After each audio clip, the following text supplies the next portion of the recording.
Hi, fourth grade. It's Mrs. Wright. I am coming to you with Homer P. Figg. Today, I am going to read 3 chapters to you, Monday, Tuesday, Wednesday. But I'm going to put it all in one post. So this is Homer P. Figg, chapters 19, 20, and 21. So it might be a little bit of a longer video, so just bear with me, okay? All right, so if you remember, in our last video, had something to do with pigs. Remember, this is Hambone. So let's find out what's going on with the pigs. Okay, this is called The Amazing Pig Boy, chapter 19. Folks in Pine Swamp like to tell the one about Silas Wiggins, who used to work at the dry goods store. How Silas loved pork above all things: ham, ribs, chopped cutlets, bacon, fried cracklins, liver and kidneys, and pickled trotters. If it wasn't pork, Silas wouldn't eat it. The pigs must have loved him too, and proved it one Saturday night when he came stumbling home, the worse for wear after having a few too many, and made the mistake of passing out in the pigsty. Hogs ate him. They ate him. Nothing left but his hat and his boots. The story of Silas Wiggins comes to mind when I wake up in the smelly dark with a pig licking my foot. I kick the little piggy and it scurries to a far side of the crate and commences to squealing. The other pigs join right in. I'm in a pig crate, deep inside the ship, trapped with the livestock. "Help!" I shout. "Down here! Help! Help!" With all the noise from the pigs and the chickens, it takes me a while to notice the big steam engine has ceased thumping, feeling like the ship is coming to a stop. "Help! Help! Somebody help me!" I scream and shout for an hour or more until my throat is so sore and dry I can't get a word out. My head aches from where it's crashed into the pipes, and my belly hurts from not eating, and I'm thirsty and exhausted, but fearful of falling asleep. Wishing I was back in the barn, sleeping on a pile of nice clean hay. Squintin' Leach used to beat us and starve us, but he never fed us to the pigs. Good old Squint. I'd take him over Frank Nibley any day, or Mr. Willows for that matter. After about 100 years of feeling miserable and scared, there comes a loud rumble as the hatch lifts from the dock. Daylight pours in the hold. This would be a good time to scream and shout for help, but my voice is gone, wasted on the dark. All I can do is cling to the slats and make a pitiful noise as the crates are lifted out of the hole and swinging up over the sides of the ship and set down on the docks with the other crates of livestock. The pigs are squealing so loud that somebody kicks the side of the crate and yells, "Settle down, you miserable critters." I manage to get my hands through the slat and tug on the man's trousers. Next thing, a big red whiskey face is up close studying me. "Holy smokes!" he exclaims, leaping back. "That pig looks just like a boy." "Ew, ew," I croak, pointing at my throat, trying to let him know that my voice doesn't work. "Sam, Jack, Ezra, come take a look at this." Soon enough, a crowd is gathering to gawk. "I heard of children being raised by wolves," someone said. "The first time I've seen raised by pigs. Poor creature never learned to speak, so all he can do is croak and squeal. Maybe he really is half pig. He's dirty enough. Check his feet, see if he's got hooves. Oh, look, the little thing is getting mad. Squeal, little pig boy, squeal." They start poking sticks in the cage to torment me. I grab one and poke back, which makes them all laugh. I'm spitting mad, but my throat is still too ragged and sore to get words out. All I can manage is some noise that probably sounds like oinks, which only makes things worse. "Squeal," they shout, urging me to squeal. Somebody pokes another stick at my face, and I snatch it away with my teeth like an animal. Look at him snarl. The pig boy has strong teeth. Good thing he's in a crate. My tormentors are dock workers and merchantmen and sailors, and a few boys not much older than me. One of them boys has been sent to feed the pigs a pail of slop, but decides it'd be more fun to throw stuff at me. Getting splattered with rotten vegetables don't improve my mood.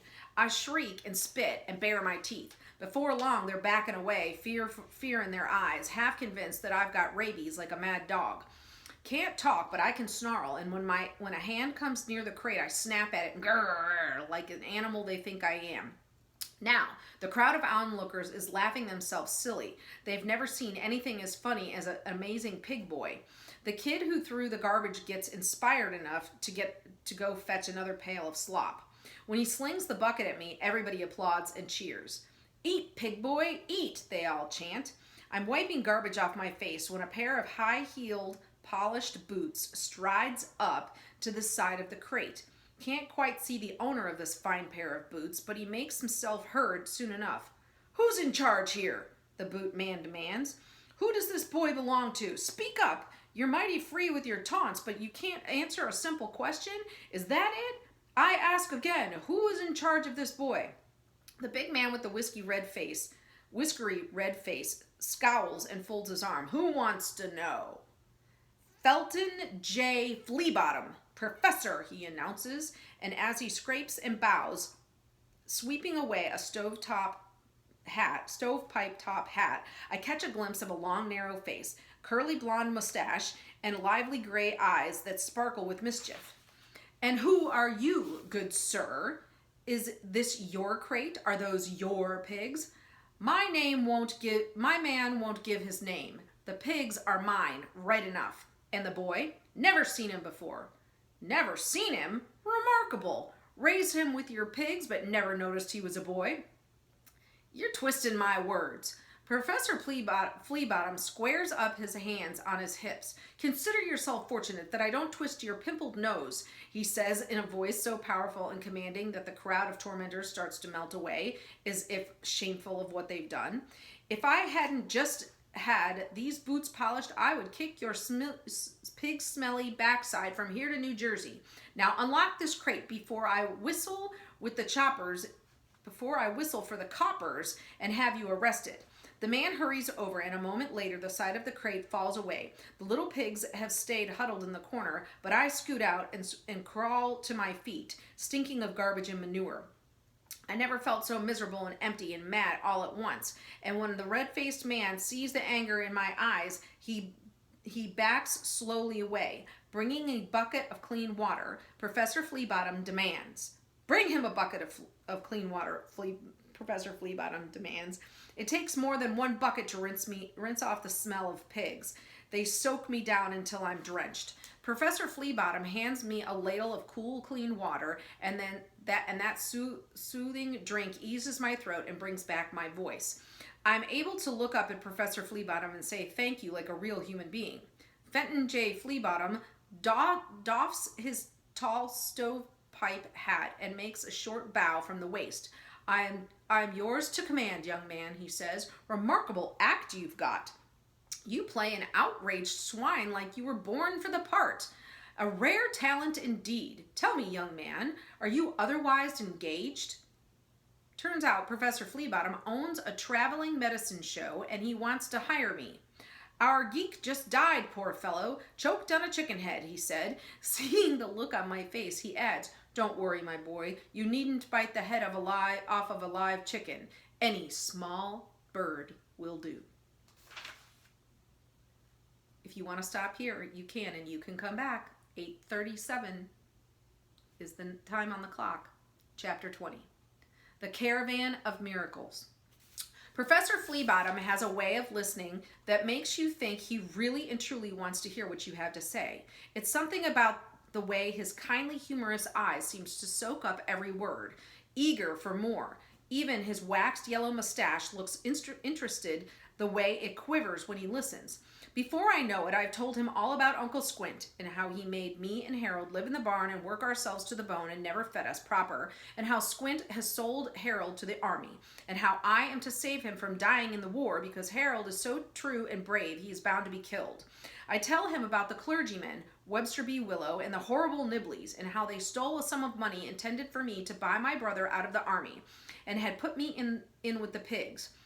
When I'm done talking and feeling more than a little sorry for myself, Flea Bottom pats me on the head and says, "That's quite a story. I especially like the part when you single-handedly defeated 50 bounty hunters and freed 1,000 slaves."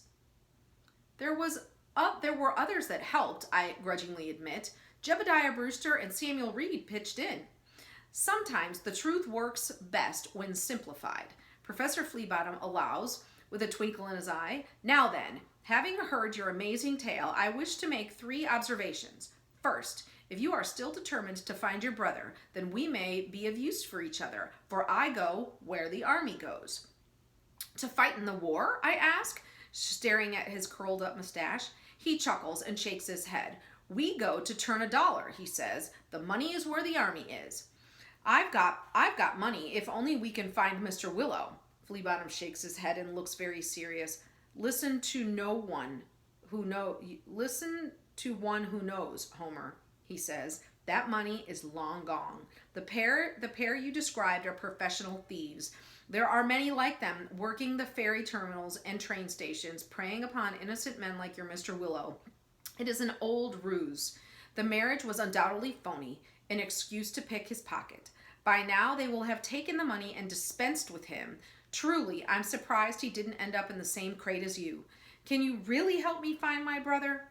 Flea Bottom shrugs. I can only promise to try. Because the nature of my business, I have certain associates within uniform. I give you my word of honor. I will ask after Harold Figg, newly recruited, and we shall see what comes of it. I got my doubts about words of honor. Mr. Willow swore on the Bible and pledged his word to Jebediah Brewster, and look where it got me. But I fear what Professor Flea Bottom says is true. The money is gone. If I want to save Harold from the army, I've got to find him on my own, or with whatever help I can manage. My second observation, says Professor Flea Bottom, is that your experience living in a barn may be useful. The close proximity to a few small swine should be tolerated. I don't mind a pig, I admit, unless it tries to eat me. We will endeavor with our powers to make sure that doesn't happen, he promises grandly. My third and final observation is that you need a proper bath. The pungent perfume of the pig is still upon you. The suffocating scent of swine exudes from your person. In a word, sir, you stink. Professor Flea Bottom guides me along the crowded waterfronts, past a gang of men swarming over ships and barges to where his wagons have been unloaded from a Boston steamship. Each of the following 3 brightly painted wagons has a team of 2 horses, and the nags look none too frisky. I've been hoping to see an elephant, or the very least a proper lion, but he explains that this is not a large animal show. We are small in everything but spirit, he adds brightly. The Flea Bottom Caravan of Miracles is but a humble attempt to entertain our brave troops, providing temporary release from the horrors of war, and such medicines are needed. In this, we do our duty as citizens of the Republic. Well, what kind of medicines do you sell? I ask. Oh, the best kind, he says. The kind that makes you smile. I've never been to a real traveling medicine show because Squint naturally hates such a thing. But Harold saw one once that when our dear mother still lived, and said that they had a mermaid girl with fish scales on her skin, and a 2-headed snake in a jar, and a man who played the banjo with his feet. After the show, they sold bottles of neurotonic nerve elixir that was as powerful as a sweet rum and smelled pretty much the same. Harold said that it was a splendid good time, even if Mother refused to let him have some medicine. Minerva, Professor Flea Bottom shouts. Show yourself, my dear. A wagon door opens and out comes a skinny woman with her hair so red that it looks like her head is on fire. The fiery hair's not the best thing about her, though. She's wearing a sleeveless, tight-waisted gown, and every inch of her arms are covered with colorful ink drawings right down to the fingertips.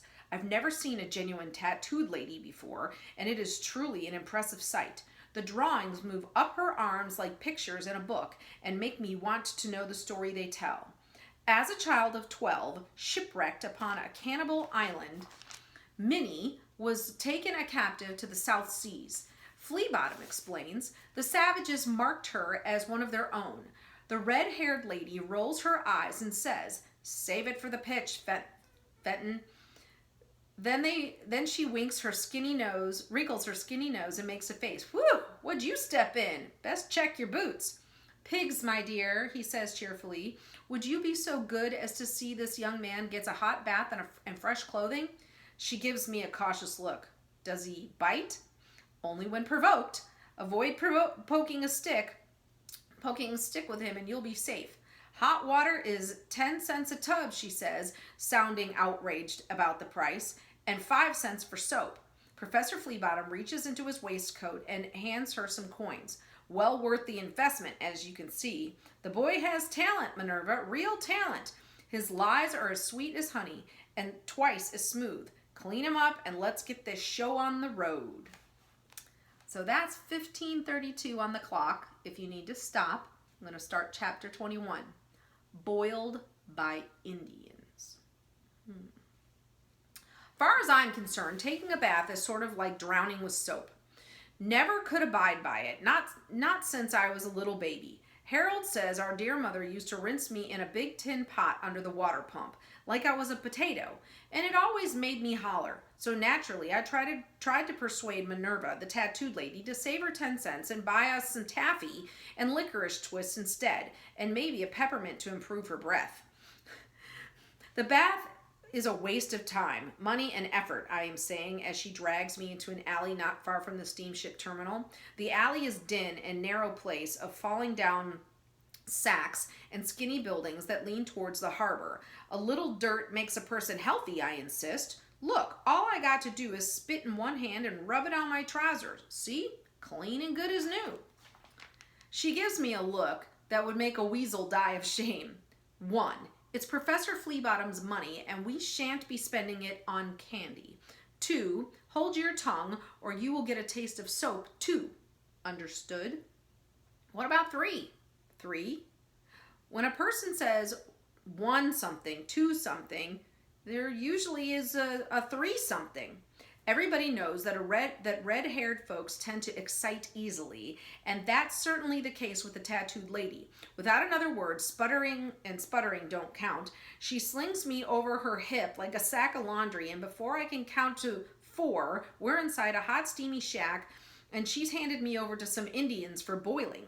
The Indians plunge me into a big wooden laundry tub of hot, soapy water and scrub me like loads of dirty shirts, and talk to each other in a language that sounds like a bag of bells falling out of down the stairs. Turns out they're not Indians like we have in Maine. They're that mostly live in the woods and fish and hunt. These are Indians from China. Similar eyes, but a different tribe. Best behave yourself, Minerva warns, as they try to dry me off with fluffy towels and dress me in clean clothes. If I tell them you're half pig, they might have you for supper. Apparently, being shipwrecked on a cannibal island makes Minerva think all foreigners are cannibals. For your information, Indians don't eat children, I tell her. They prefer full-grown females with red hair. I figure that will embarrass the tattoo lady, or at least make steam come out of her ears. But much to my surprise, instead of getting mad, she laughs. Fenton's right, she says, chuckling. You are a funny one. On the way back, she buys me a large bag of taffy candy and peppermint for herself. To improve my breath, she says, still laughing. Back at the steamship terminal, Professor Flea Bottom has the wagons ready to go and seems mighty eager to shut out this particular area. There are skulkers about, he tells Minerva, his mustache all twitchy and with nerves. You mean coppers? She says brightly. Where are they? Not coppers, he says, keeping his voice low. Spies, all around, here and there. They're very clever spies. Spies, she says loudly. And why ever would spies be interested in us? Flea Bottom puts his fingers to his lips. Hush, woman. The world has ears. Then he notices me standing there, listening to every word. Bad habit of mine, he says, clearing his throat, joking about this and that. What a ridiculous idea. He goes on for a while, laughing and pretending. The stuff about skulkers and spies is just a prank, but I know a thing or two about stretching the truth, and Mr. Felton J. Flea Bottom, he's a stretcher. I decide to keep my eyes peeled, just in case. So, he is hooking up with the Caravan of Miracles and Minerva and Professor Flea Bottom. So they're going to go try and find Harold. So hopefully you stuck around and you listened to those 3 chapters and get a little bit further along. And I hope you guys have a great day. I miss you. Bye, 4th grade.